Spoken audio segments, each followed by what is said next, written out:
Hello, welcome back to my YouTube channel. If you are new here, my name is Odamea, and you're welcome.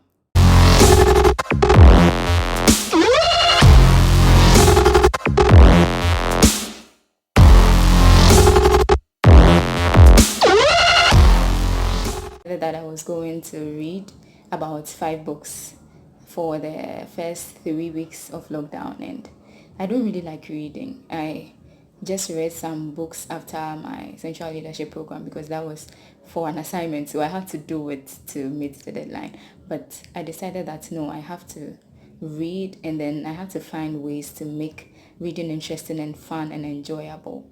So there were ways I took to make reading interesting, and then I want to share them with you today. Things to help me to make reading interesting. So I'm going to bring them up. So I got highlighters. Yeah, I think this and this are the same. Yeah. And I got a pencil. This Nataraj. I got eraser. And I got a pen. I can't find my pen though. I got sticker notes to use to stick inside the books. And then I got myself a diary. So this was given to me by my big sister.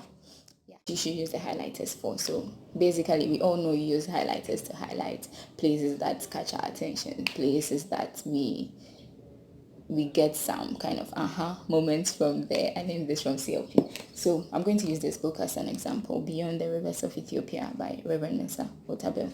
So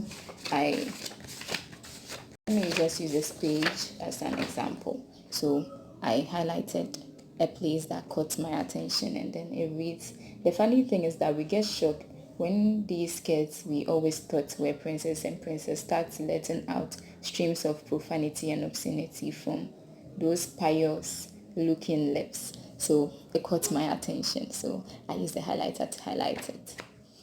I wasn't finding this sticker note, so I used this. So this is, I don't know if you can see it clearly, but I've drawn love, eat that frog.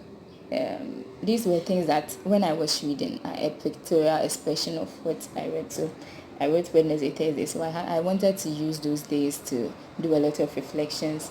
Life, I have to be positive, I have to get $1 million, and the love is I have to show love everywhere, and then we are in 2020. So I just used this to more like give an image of what I had read at that point. So I put it at the part I've gotten to, so that when I come back and I take the book, I know that, okay, this is where I've gotten to. The pen, I use it to note points. So there was one part in this book that so I wrote note, sorry. So note. So I there was something, it's I think you should get this book. It's at page 25. Yeah, so you should get this book, and then you know what I noted. Okay, so the sticker notes again, I use them to write words that I found that I didn't understand, and then after that I write them back in this book. So I copied all the words I found. So enamored, vagaries, capriciousness, repudiate, a lot of words. So I write them and I check the meanings. I write some of the meanings here, some I keep them in my head. So yeah. Last thing is I want to list a few things. So one has to do with your posture, how you sit or how you lie down to read. So you sit upright, and then, so let's say this book. Oh, yeah. So you sit upright with the book facing you, so that it doesn't look like it's like this one. You even get tired at a point. And if you want to lie down and read, have the pillow here, and then your leg up on the wall. I'll take a picture of myself like that, and then that'll be the next part. Yes. So the posture is very necessary, and then sometimes take a break and make, I think I showed you an artistic, take a break and then just try to reflect on what you've read.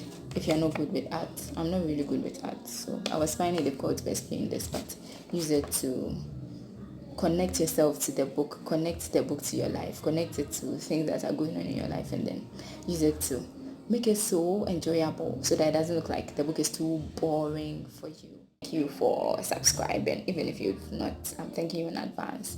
Hit on the bell button and share. Thank you, and I'm out.